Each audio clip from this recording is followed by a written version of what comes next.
Welcome back to Business AM. We are at the tail end of the show this morning. Now, the question being, how can Kenya engage the youth in agriculture? All right, let's therefore look at the numbers behind it. And this morning, we are joined by Justice Njeru, who is the Manager of Private Sector Development at MSC. Now, according to the Kenya National Bureau of Statistics, KNBS, the number of people employed in the agriculture sector has in fact reduced in the recent past. Now, in 2013, a total of 342,504 people were reported to be engaged in the agricultural and forestry sector. The year 2018, the number stood at 332,105, a 3% drop over the period in review. Now, with these numbers, for years, policymakers and development agencies in the agricultural sector have pointed to a gap between the country's farmers and consumers, which begs the question, what is the age of the average farmer in Kenya? Now, official government statistics claimed from 2009 Kenya National Population Census indicate that the age of the average farmer in Kenya is 60 years, while the average age of the Kenyan consumer is 17 years old. Now, this leaves room for most youth to engage in farming, where today we discuss how best we can retain and engage more with the youth in agriculture. Good. It is quite a number. Sure. But the average consumer is 17 years old, but the average age is 60 years old for the producer. Yeah. This is a huge disparity. Quite a huge disparity. So where does the brain start beating us now when we're talking about the disparity? And I mean, we need to even take a step back and talk about the statistics we just mentioned again. Yes. We are happy now we have the official stats that shows how many youths that we have in this country. Age between 18 and 34 years. Yes. And as well 15 and 24, which is like the UN recognized, World Bank recognized definition of the youth. And the numbers that you see and the engagement of the youth is also mind-boggling as well. Yes. We are talking about 40% of the youth that are actively looking for a job, but they don't have any meaningful engagement in this country. Yes. It's a very dire situation. And this actually, in 2015, I remember when the World Bank was saying Kenya is lagging behind East Africa in terms of job employment for the youth, and they were quoting numbers around 18%. We said, no, this is not possible in Kenya. Because we could compare with Tanzania, we were quoting 5.5%, Uganda was quoting 6.5%. Then we were saying, no, in Kenya it's not possible. Now we have official data which actually shows that it was not possible. It's worse. It's even worse than we actually thought. Yes. 50% of them. Oh, 40% of the youth. Yes. They are not engaged in any activity. Now, you know, when you tie those numbers as well, just to paint a grim picture again, is that if 75% of the Kenyan population is majorly composed of youth, and then 40% of this 75% really have nothing in terms of active labor. That's why the rain starts beating us. Exactly. Yes. And this is, we need to look at it from that perspective, and then we come to the sector now, the agricultural sector. This is a sector that's contributing a quarter of our GDP directly and another quarter indirectly, you know, through like now processing raw material for the other sectors like the manufacturing sector and construction and things like that. Yes. So it's about 40% in total, 45% the GDP the sector is contributing.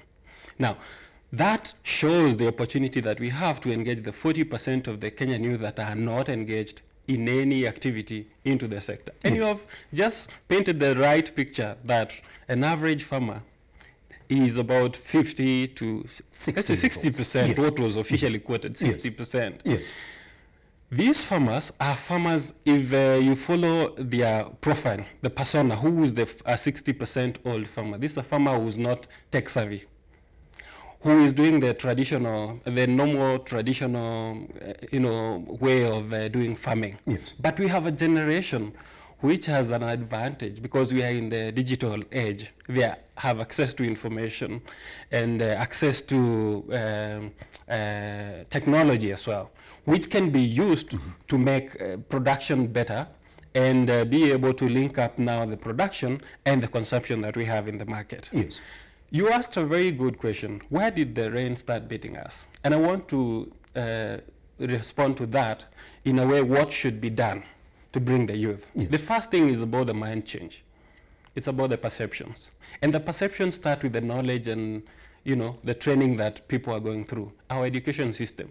Last in our discussion, I mentioned that I was surprised when the CBC was being implemented.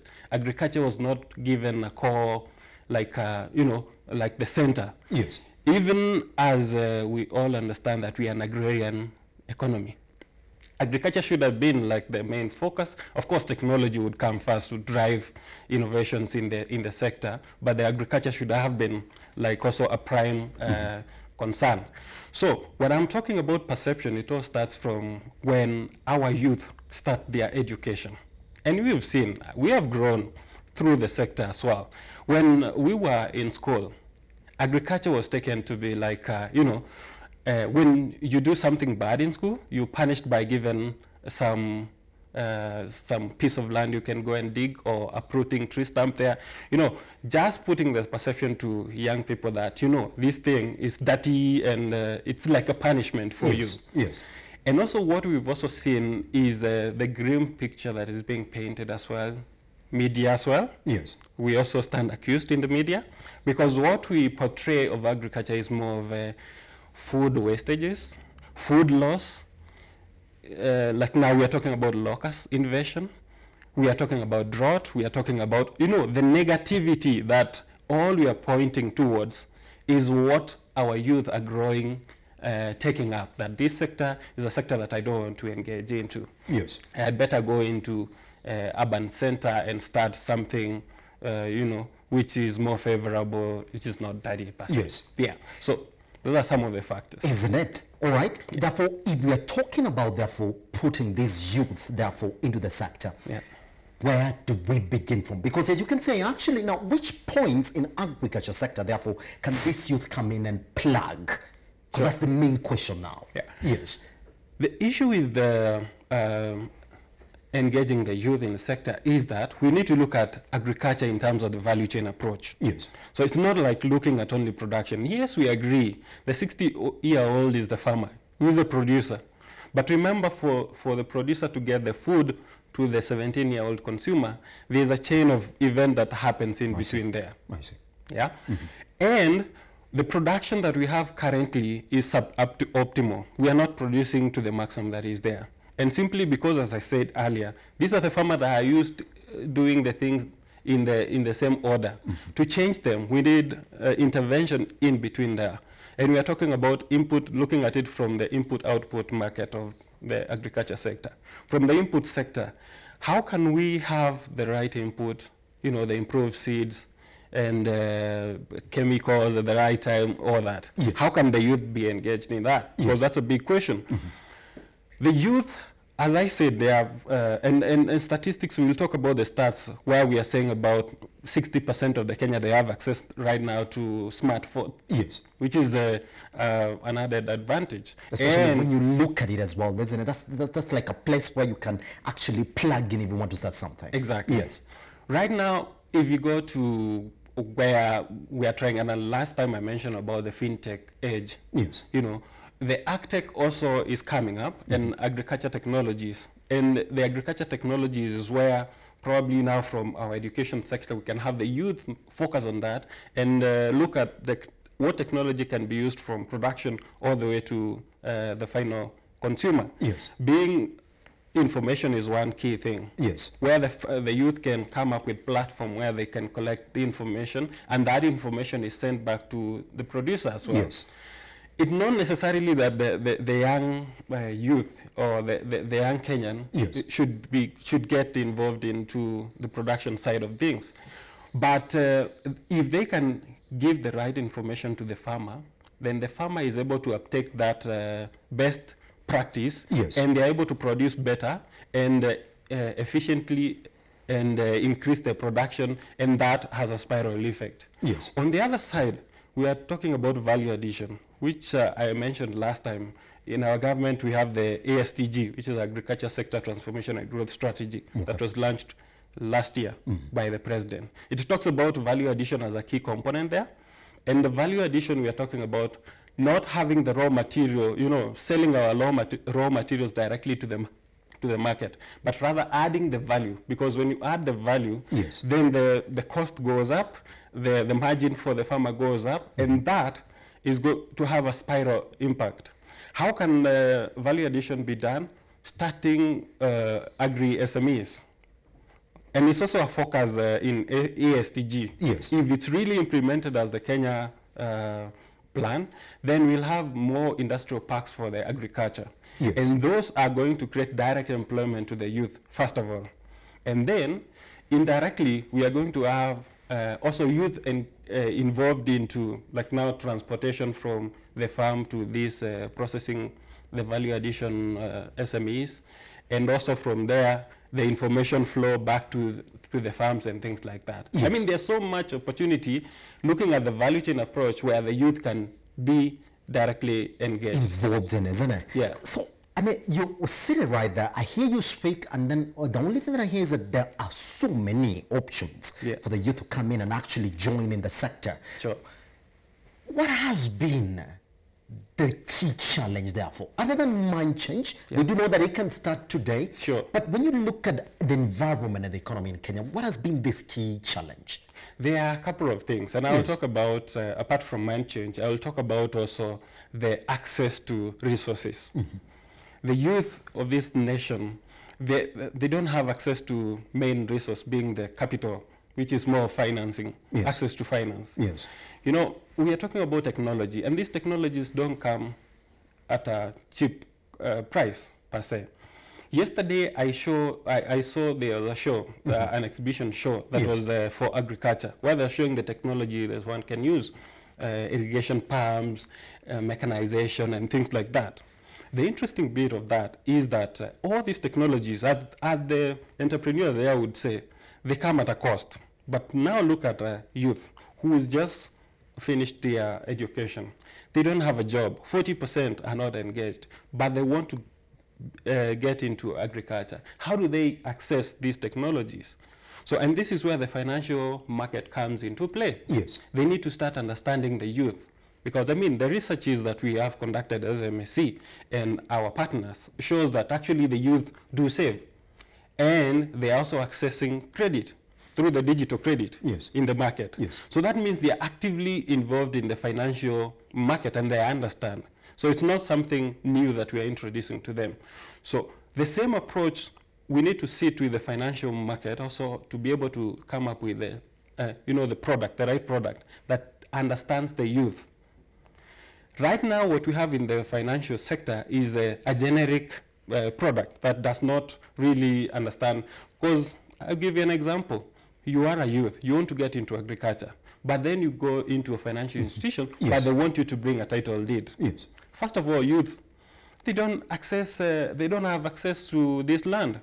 So how can we look at alternative data to assess the same youth, their capability based on the, their saving capacity and things from alternative data like M-Pesa transaction, they are involved in informal savings like SACCOs and things like that. Yes. That can build a credit profile of a youth who can be able to access the technology and get involved into agriculture. Yes. That is one.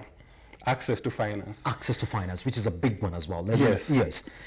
The other thing is about the registration part of it, the policy part of it, which is a key in this country.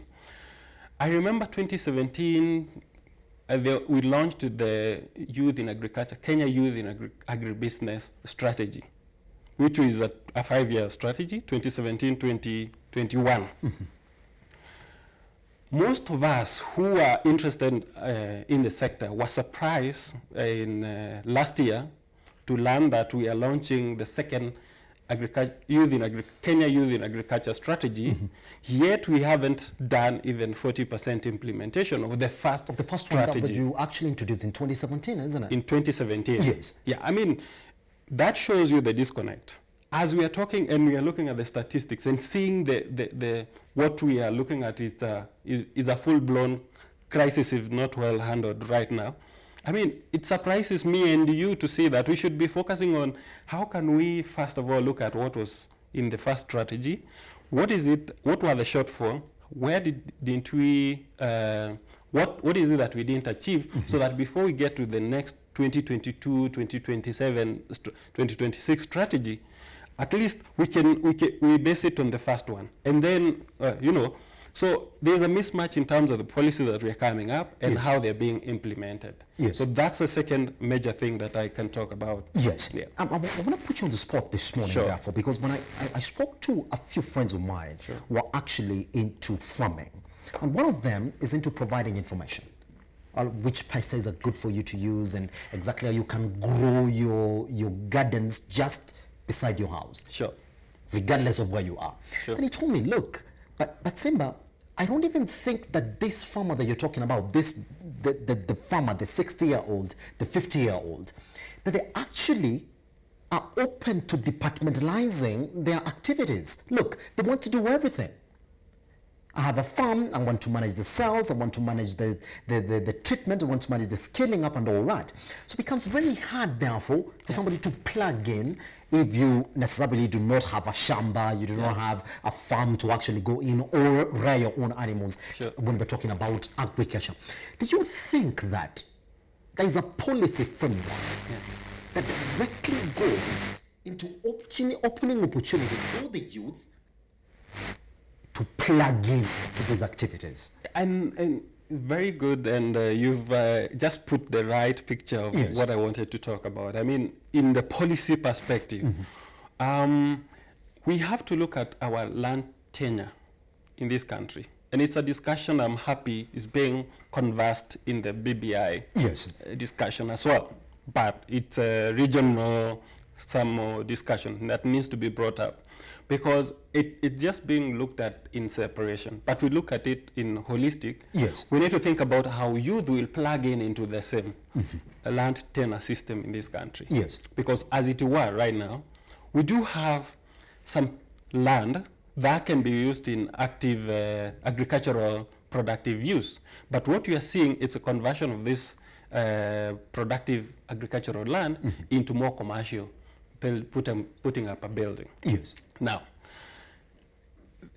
right now we don't have a strict policy that can dictate that within the jurisdiction where we have available land, can we set up some land for innovative agricultural production?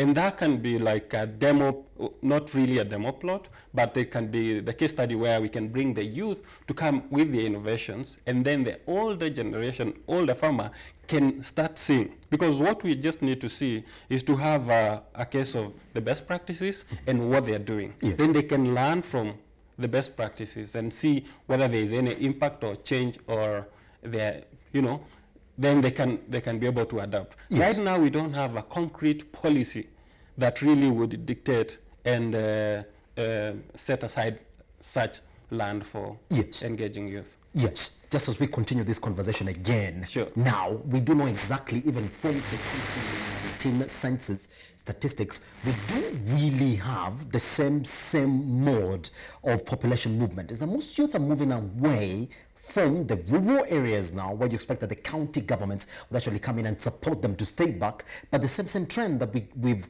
kept on experiencing in Kenya is happening. So let's talk to this youth, this urban youth, Yes. who's in Nairobi, who's in Nakuru, who's in Mombasa somewhere, and wants to plug in to agriculture. Where do they start from? I mean, there are so many options that we got. And I said, you can, first of all, if they want to get involved, Yes. it's not necessarily they have to get involved in the same art production per se. Production levels, yes. There is value addition part of it. Yes. There is a marketing part of it. Yes. There is the information side of it. There is input access as well. Yes. There is and I mean, when I talk about input access, there is a bigger problem that we are talking about in this country, the fake seeds, which is a major issue. And a study that was conducted by Alliance for Green Revolution in Africa with other partners and Kefri as well, Yes. and the seed companies in this country shows that 40% of the seeds in the market, they would be fake. They are being, and what we have is a disconnect between the farmer who's planting the seed and the supplier, yes. who is the seed manufacturer. Yes. And this is where the gap the youth can do. Things to do with the insurance as well. The uptake of insurance is quite low in this country. Especially and when we in talk the about agriculture sector, is even worse. Yes. Yes. It's even worse. Yes. But we're seeing new models coming in. Right now, AGRA is talking about village-based advisors. And this is approach of some of the work that we did with them back in 2016, yes. working with access to agriculture insurance, where we looked at for a farmer in the rural area to access insurance, they need information.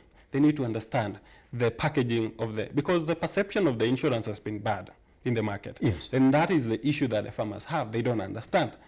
If we are talking about weather-based index, that's a new thing to the farmers. They are used to hearing the normal motor vehicle insurance and things like that. Yes. So the youth are playing key role in that because, I mean, this information are put in a tablet and the youth are able to interface with the rural farmer in groups set up and take them through the session so that they can understand and they're able to pay their premiums and things like that. Then they get a commission out of it.